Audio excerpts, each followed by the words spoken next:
नमस्कार साथियों, मैं वीर स्वागत करता हूं आप सभी का आपके अपने YouTube चैनल करेंट अफेयर्स वाला में। साथियों, ये जो चैनल है करेंट अफेयर्स वाला, ये हमारा नया चैनल है। हमारा जो पुराना चैनल था उस पर शायद स्ट्राइक आने की वजह से किसी कारणवश मैं उस पर वीडियो अपलोड नहीं कर पा रहा हूं। अतः अब मैं रोज़ाना आपसे मुलाकात करूंगा इस नए चैनल करेंट अफेयर्स वाला पे। अतः सबसे ज़रूरी बात यह है कि अगर आपको रोज़ाना करेंट अफेयर्स के वीडियो देखने हैं तो प्लीज़ इस चैनल को सब्सक्राइब करके रखें तथा अपने दोस्तों में शेयर करें इसको, ताकि वे लोग भी जुड़ें और लाभ उठाएं।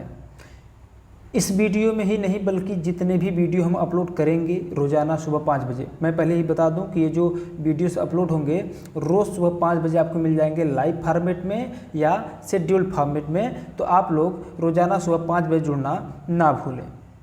तो आप खुद भी सब्सक्राइब कीजिए और अपने दोस्तों को भी शेयर कीजिए, ताकि वे लोग भी इस वीडियो का लाभ उठा सकें और आने वाले सभी परीक्षाओं में जो महत्वपूर्ण करंट अफेयर्स के सीरीज़ होते हैं, जो महत्वपूर्ण करंट अफेयर्स के प्रश्न होते हैं, उनको आसानी से कर सकें।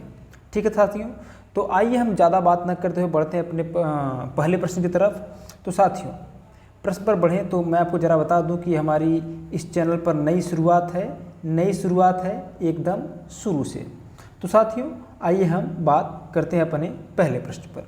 आज का हमारा पहला प्रश्न कह रहा है कि वर्ल्ड बायोफ्यूल डे यानी कि जैव ईंधन दिवस कब मनाया जाता है। जैव ईंधन दिवस कब मनाया जाता है दोस्तों? तो दोस्तों, इसका सही उत्तर है ऑप्शन नंबर सी, यानी 10 अगस्त। यानी दोस्तों, जो जैव ईंधन दिवस होता है यानी वर्ल्ड बायोफ्यूल डे होता है, यह मनाया जाता है प्रत्येक वर्ष 10 अगस्त को। अगर हम बात करें इसके बारे में, जो वर्ल्ड फ्यूल डे है, बायोफ्यूल डे है, ये होता क्या है या फिर इसके बारे में 10 अगस्त को क्यों मनाया जाता है। तो साथियों, ये जो जैव ईंधन दिवस है यह प्रत्येक वर्ष 10 अगस्त को मनाया जाता है। 10 अगस्त को ही इसलिए मनाया जाता है क्योंकि इस दिन सर रुडोल्फ डीजल, एक नाम के व्यक्ति थे, सर रुडोल्फ डीजल ने वनस्पति तेल का सफल प्रयोग किया था। किसका दोस्तों? वनस्पति तेल का सफल प्रयोग इन्होंने किया था। रुडोल्फ डीजल ने मूंगफली के तेल से इंजन को चलाने में सफलता प्राप्त की थी। देख रहे हैं दोस्तों, ये जो बायोफ्यूल है जिसकी बात हम कर रहे थे, ये 10 अगस्त को ही क्यों मनाया जाता है? क्योंकि रुडोल्फ डीजल नाम के जो व्यक्ति थे, इन्होंने वनस्पति तेल का सफल प्रयोग किया था और मूंगफली के तेल से इन्होंने क्या चला दिया दोस्तों? इंजन चला दिया। यहाँ पर मैंने एक फिगर लगाया हुआ है, अगर आप इसको देखेंगे तो शायद आप समझ पाएँ कि ये जो बायोफ्यूल है क्या होता है। यदि आपको ये चीज़ न समझ में आ रहा हो तो मुझे कमेंट बॉक्स में कमेंट करके बताइएगा, मैं इस पर एक डिटेल वीडियो आपको दे दूँगा। ठीक है दोस्तों। अच्छा, अगर इस पिक से न समझ में आ रहा तो यहाँ पर ये वाला मैंने दूसरा चित्र लगाया हुआ है, आप लोग इससे समझने का कोशिश करिए। इससे भी नहीं आ रहा है तो आप लोग कमेंट जरूर कर दीजिएगा, मैं इस पर एक डिटेल वीडियो आपको दे दूँगा। आइए बात करते हैं आज के हमारे दूसरे प्रश्न पर। तो साथियों, हमारा आज का दूसरा प्रश्न है कि हाल ही में विश्व शेर दिवस कब मनाया गया। हाल ही में विश्व शेर दिवस कब मनाया गया? तो साथियों, इसका सही उत्तर है ऑप्शन नंबर सी, यानी कि 10 अगस्त। यानी विश्व शेर दिवस प्रत्येक वर्ष कब मनाया जाता है? 10 अगस्त को मनाया जाता है। ठीक है साथियों। तो दोस्तों, ये जो शेर दिवस मनाया जाता है, क्यों मनाया जाता है? शेरों के संरक्षण और उनकी सुरक्षा के लिए मनाया जाता है। ठीक है, कब मनाया जाता है? प्रत्येक वर्ष 10 अगस्त को क्या मनाया जाता है दोस्तों? विश्व शेर दिवस मनाया जाता है। ठीक है, अभी दिवसों की बात हो रही है तो आइए हम देख लेते हैं कि अभी हाल ही में इस अगस्त महीने में कितने दिवस मनाए गए हैं। तो साथियों, 1 अगस्त को मनाया गया था वर्ल्ड वाइड वेब डे और मुस्लिम महिला अधिकार दिवस। 3 अगस्त को मनाया गया था भारतीय अंगदान दिवस। 6 अगस्त को मनाया गया था हिरोशिमा दिवस। 7 अगस्त को मनाया गया था राष्ट्रीय हथकरघा दिवस। 8 अगस्त को मनाया गया था अगस्त क्रांति दिवस। 9 अगस्त को मनाया गया था नागासाकी दिवस और विश्व आदिवासी दिवस। और आज है 11 तारीख, यानी आज का डेट हम न बता करें, पिछला जो कल का डेट है, कल यानी 10 तारीख, यानी 10 तारीख को कौन कौन सा दिवस मनाया गया दोस्तों? हमने 2 देखा, एक तो विश्व शेर दिवस देखा और एक बायोफ्यूल दिवस देखा। ठीक है साथियों, आइए अब हम बात करते हैं आज के अपने तीसरे प्रश्न पर। तीसरा प्रश्न क्या है दोस्तों? कह रहा है कि रूस द्वारा लॉन्च की जाने वाली रूसी चंद्र लैंडर का नाम क्या है। रूस द्वारा लॉन्च की जाने वाली रूसी चंद्र लैंडर का नाम क्या है साथियों? आपके समक्ष 4 ऑप्शन हैं, चंद्रयान 3, लूना 25, आर्टेमिस या चंद्ररोवन 1। तो साथियों इसका सही उत्तर ऑप्शन नंबर बी लूना 25। जैसे अभी आपको पता है कि हाल ही में भारत ने यानी भारत द्वारा चंद्रयान 3 लॉन्च किया गया है, चांद का मिशन था यानी चंद्र मिशन था। ठीक भारत की प्रतिस्पर्धा में रूस ने भी अपने चांद के मिशन को लॉन्च किया मतलब आज करेगा 11 को। ठीक है, इसके बारे में और जानकारियों को यहाँ देख लेते हैं हम कि ये जो रूसी चंद्र लैंडर है इसका नाम क्या है साथियों, लूना 25 है। ये जो लूना 25 है यह रूस का पहला चंद्र मिशन है। रूस इस मिशन को 11 अगस्त 2023 यानी आज क्या करेगा, सोयूज रॉकेट की मदद से लॉन्च करेगा। ठीक है साथियों, ये है रूस का जो लूना 25 मिशन है उसका चित्र है, आप लोग देख सकते हैं साथियों। अभी रूस की बात आई है तो जान लेते हैं रूस के कुछ महत्वपूर्ण जानकारियों के बारे में। साथियों रूस की राजधानी क्या है, मॉस्को। रूस की भाषा क्या है, रूसी। रूस की मुद्रा क्या है, रूबल। रूस के राष्ट्रपति कौन है, व्लादिमीर पुतिन। और अभी आप जान रहे हैं कि रूस और यूक्रेन वार अभी चल ही रहा है। रूस की राजधानी जो मॉस्को है, रूस की राजधानी क्या साथियों, रूस की राजधानी ये जो मॉस्को है यह किस महाद्वीप में है, रूस की राजधानी मॉस्को यूरोप महाद्वीप में है। अभी आपको अगर देखा जाए, अगर मैप में आप ध्यान से देखें तो ये जो रूस है, रूस 2 महाद्वीपों में आपको विस्तृत हुआ मतलब विस्तृत रूप से दिखेगा। किसमें, एशिया और यूरोप में। ठीक है साथियों, यानी रूस जो है वह 2 महाद्वीपों में विस्तृत है, एशिया तथा यूरोप। यहाँ पर हमने रूस का चित्र लगाया हुआ है, आप देख सकते हैं ये ग्लोब पर है। यहाँ पर आप देख सकते हैं कि यहाँ ग्लोब पर है और यहाँ पूरे वर्ल्ड के मैप पर है रूस। ठीक है, आइए आगे बात करते हैं। ये भी रूस है, ये अलग से रूस का चित्र हमने लगाया हुआ है। बात करते हैं आज के चौथे प्रश्न पर। चौथा प्रश्न कह रहा है साथियों कि 31वां विश्वविद्यालय खेल किस शहर में आयोजित हुआ, की नहीं किस होगा। ठीक है, तो 31वां विश्वविद्यालय खेल किस शहर में आयोजित हुआ। तो साथियों इसका सही उत्तर है ऑप्शन नंबर बी चेंगदू चीन में। कहाँ दोस्तों, चेंगदू चीन, यानी चीन के चेंगदू नामक शहर में 31वां विश्वविद्यालय खेल आयोजित हुआ था। आइए जान लेते हैं इसके बारे में। तो साथियों ये जो 31वां विश्वविद्यालय खेल था यह चीन के चेंगदू शहर में 28 जुलाई से लेकर के 8 अगस्त तक आयोजित हुआ था।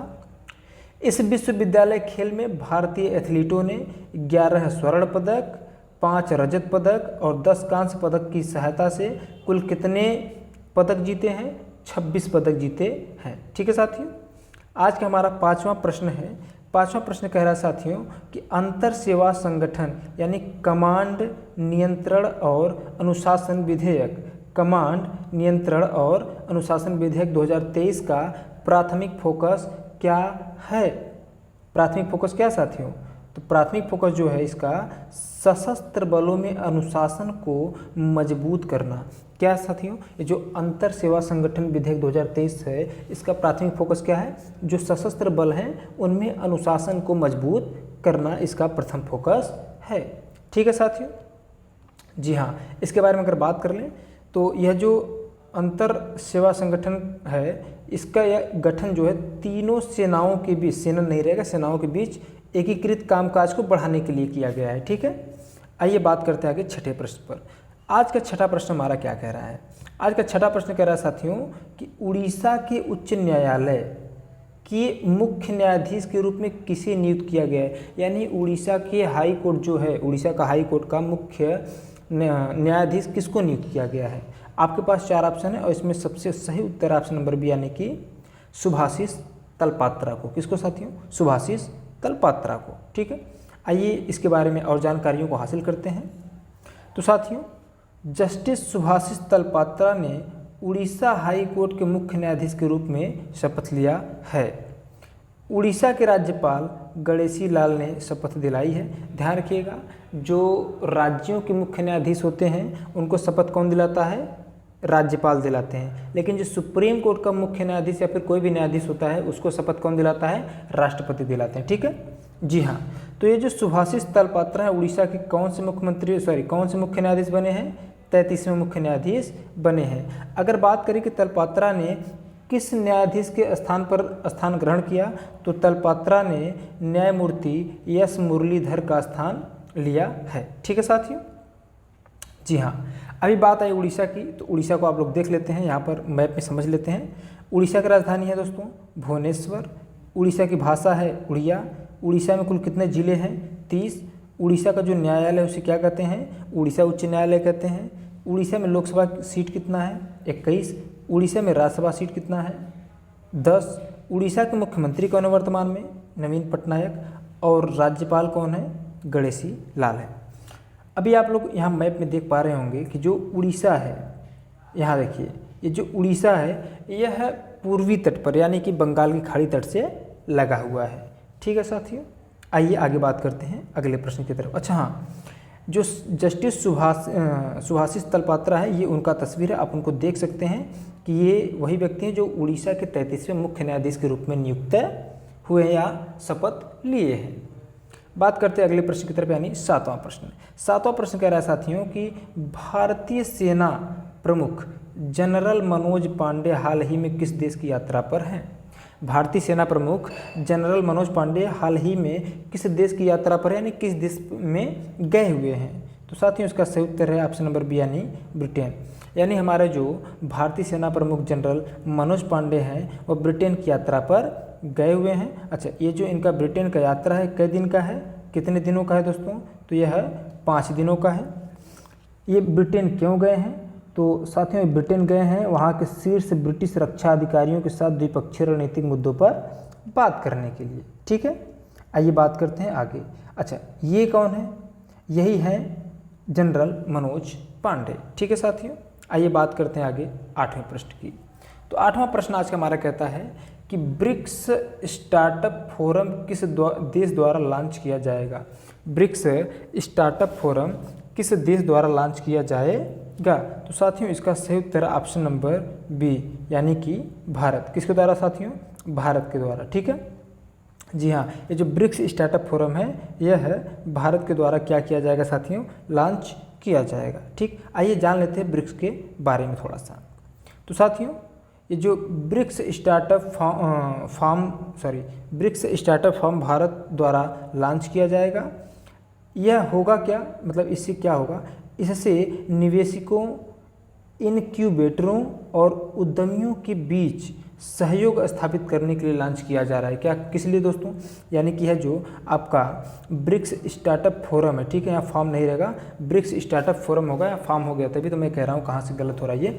ठीक है, यहाँ फॉर्म नहीं रहेगा फोरम होगा। तो ब्रिक्स स्टार्टअप फोरम भारत द्वारा लॉन्च किया जाएगा। अच्छा, ये लॉन्च क्यों किया जाएगा, निवेशकों, इनक्यूबेटरों और उद्यमियों के बीच सहयोग स्थापित करने के लिए। ठीक है साथियों, जी हाँ, आइए आगे बढ़ते हैं अगले प्रश्न की तरफ। और अगला प्रश्न हमारा है, अच्छा अगले प्रश्न पर कैसे बढ़ते हैं, अभी हमको ब्रिक्स के बारे में जानना है। ठीक है, तो आइए जानते हैं ब्रिक्स के बारे में, ध्यान दीजिएगा। देखिए जो ब्रिक्स है यह 5 देशों का समूह है। बी का मतलब ब्राज़ील, आर का मतलब रूस, आई का मतलब इंडिया, सी का मतलब चाइना, एस का मतलब साउथ अफ्रीका। यहाँ पर हमने जो चित्र लिया हुआ है इसको ज़रा समझने का प्रयत्न करिए। देखिए उस पर जिस भी जो देश शामिल है ब्रिक्स में उनके देश के झंडे लगे हुए हैं। अब तो आप उसको भी देख के समझ सकते हैं। तो यहाँ पर मैंने उसको डिस्क्राइब भी किया हुआ है कि ब्रिक्स 5 देशों ब्राज़ील, रूस, भारत, चीन और दक्षिण अफ्रीका का एक समूह है। और जो ब्रिक्स का मुख्यालय वह कहाँ है, चीन के शंघाई शहर में साथियों। हर साल इसके सम्मेलन आयोजित किए जाते हैं, किसके, ब्रिक्स के।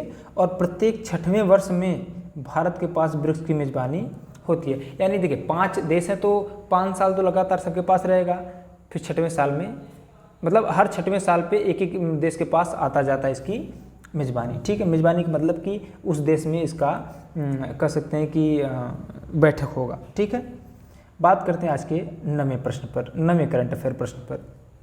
तो साथियों आज का जो 9वां प्रश्न है कह रहा है कि केंद्रीय अप्रत्यक्ष कर और सीमा शुल्क बोर्ड के अध्यक्ष के रूप में किसने पदभार संभाला है। केंद्रीय अप्रत्यक्ष कर और सीमा शुल्क बोर्ड के अध्यक्ष के रूप में किसने पदभार संभाला है साथियों। तो इसका सही उत्तर है, बताइए बताइए, जी हाँ बताइए, जी हाँ साथियों, इसका सही उत्तर है संजय कुमार अग्रवाल ने। किसने, संजय कुमार अग्रवाल ने अप्रत्यक्ष कर और सीमा शुल्क बोर्ड के अध्यक्ष के रूप में पदभार को संभाला है। ठीक है, अच्छा ये जो संजय कुमार अग्रवाल हैं ये IRS अधिकारी भी हैं, बात ध्यान रखिएगा। और संजय कुमार अग्रवाल जो है किसका स्थान लेंगे, विवेक जौहरी का स्थान लेंगे। किसका स्थान लेंगे साथियों, विवेक जौहरी का। तो यहाँ पर देख लीजिएगा ये है संजय कुमार अग्रवाल। कौन है साथियों, ये संजय कुमार अग्रवाल है। आइए बात करते हैं आगे 10वें प्रश्न पर। टोटल शायद 11 प्रश्न होगा, ध्यान दे लेते हैं। साथियों वीडियो अगर अच्छा लग रहा हो तो वीडियो को लाइक कीजिए, चैनल को सब्सक्राइब कीजिए तथा अपने दोस्तों में इसको शेयर कीजिए। आज का हमारा 10वां प्रश्न करा 10वां कि किस राज्य की विधानसभा में हाल ही में, यानी किस राज्य की विधानसभा ने हाल ही में समान नागरिक संहिता, जिसको हम लोग शॉर्ट फॉर्म में कहते हैं यूसीसी, यूनियन सिविल कोड, समान नागरिक संहिता के विरुद्ध में एक प्रस्ताव पास किया है। यानी किस राज्य की विधानसभा ने समान नागरिक संहिता के विरोध में एक प्रस्ताव पारित किया है, आपसे यही सवाल है। तो इसका सही उत्तर ऑप्शन नंबर ए। ठीक है दोस्तों, कौन सा ऑप्शन नंबर ए है। आइए अब इसके बारे में जानते हैं। केरल विधानसभा में समान नागरिक संहिता यानी यूसीसी के विरोध में सर्वसम्मति से प्रस्ताव पारित किया गया है। इस प्रस्ताव में यूसीसी के केरल राज्य में लागू न करने की बात कही गई है। देखिए यूसीसी एक समान सिविल संहिता यानी कि समान नागरिक संहिता क्या होता है दोस्तों, इसके तहत भारत में जितने भी लोग रह रहे हैं सभी को एक समान मान लिया जाएगा। अब एक समान मानने पर इसमें नुकसान किसका होगा, जो निम्न तबके के लोग हैं उनका तो नुकसान होगा, क्योंकि वैसे भी उनको सामान्य कैटेगरी में कोई शामिल नहीं करने वाला, वैसे भी आप जानते ही हैं ना। हालांकि जाने दिए राजनीति की बात है, फिलहाल यहाँ समझते हैं। तो केरल विधानसभा यूसीसी के खिलाफ प्रस्ताव पारित करने वाली देश की पहली राज्य विधानसभा भी है। इसको ध्यान रखिएगा, बहुत ही महत्वपूर्ण प्रश्न है साथियों ये, कि किस राज्य की विधानसभा में हाल ही में समान नागरिक संहिता के विरुद्ध में एक प्रस्ताव पारित किया गया, तो केरल विधानसभा में। ठीक है, अच्छा केरल की बात आई है तो आइए केरल के बारे में जान लेते हैं।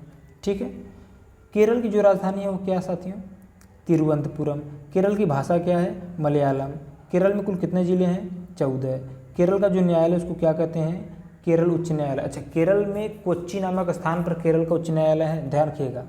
ठीक है, केरल में लोकसभा सीट कितना है, 20। राज्यसभा सीट कितना है, 9। विधानसभा सीट कितना है, 140। केरल के मुख्यमंत्री कौन है, पिनराई विजयन। केरल के राज्यपाल कौन है, आरिफ मोहम्मद खान है साथियों। ठीक है, अच्छा यहाँ देख रहे होंगे आप मैप में, तो यहाँ जो रेड वाला सर्कल है भारतीय मैप में, ये क्या है, ये केरल है। और केरल को यदि आप देख रहे होंगे तो भारत के पश्चिमी तट पर, यानी कि अरब सागर तट से लगी हुई है। ठीक है साथियों, अच्छा बात हो रही केरल की, तो केरल की बड़ी ही प्रसिद्ध एक नृत्य है कथकली। क्या साथियों, कथकली। ये केरल का शास्त्रीय नृत्य है। क्या साथियों, ये केरल का शास्त्रीय नृत्य है, जो कि बहुत ही इंपॉर्टेंट है और कई बार परीक्षाओं में पूछे भी जाते हैं सामान्य रूप से। ठीक है, जी हाँ। बात करते हैं अगले प्रश्न यानी 11वां, यानी आज के अंतिम प्रश्न पर जरा ध्यान दीजिएगा। 11वां प्रश्न कह रहा है कि देश के वीर जवानों के सम्मान में कौन सा राष्ट्रव्यापी अभियान शुरू किया गया है। देश के वीर जवानों के सम्मान में कौन सा राष्ट्रव्यापी अभियान शुरू किया गया है। आपके समक्ष 4 ऑप्शन हैं और 4 ऑप्शन में जो उत्तर सही होगा वह होगा ऑप्शन नंबर बी, मेरी माटी मेरा देश। यानी मेरी माटी मेरा देश अभियान शुरू किया गया है अपने भारत देश में। अच्छा ये शुरू क्यों किया गया है, तो शुरू किया गया है देश के शहीद वीर जवानों को श्रद्धांजलि देने के लिए। ठीक है, क्या शुरू किया गया, मेरी माटी मेरा देश अभियान शुरू किया गया है। अच्छा यह जो अभियान है कब तक चलेगा, यह 30 अगस्त तक चलेगा। कब तक दोस्तों, 30 अगस्त तक चलेगा। हाँ, इसकी घोषणा कब की गई थी, तो पीएम मोदी द्वारा मन की बात, माँ की बात नहीं रहेगा, मन की बात कार्यक्रम के दौरान इस अभियान की घोषणा, यानी मेरी माटी मेरा देश की जो अभियान है इसकी घोषणा की गई थी। तो साथियों वीडियो आपको कैसा लगा ज़रूर बताइए कमेंट बॉक्स में। तो इस चैनल को यानी करंट अफेयर्स वाला चैनल को, यूट्यूब चैनल को आप लोग क्या करें, सब्सक्राइब करके रखें और अपने साथियों में भी क्या करें, इसको शेयर करते। अच्छा सब्सक्राइब करिएगा तो जो घंटी है उसको ऑल में प्रेस करिएगा ताकि आपको वीडियो की नोटिफिकेशन हमेशा मिलते रहें। ठीक है साथियों, तो हम आपसे मिलते हैं अगले वीडियो में। आज के लिए बस इतना ही। वीडियो कैसा लगा अपना फीडबैक ज़रूर दीजिएगा कमेंट बॉक्स में, मैं आपका इंतज़ार करूँगा। तब तक के लिए लेते हैं आपसे विदा। वीडियो देखने के लिए आप सभी का तहे दिल से बहुत बहुत धन्यवाद।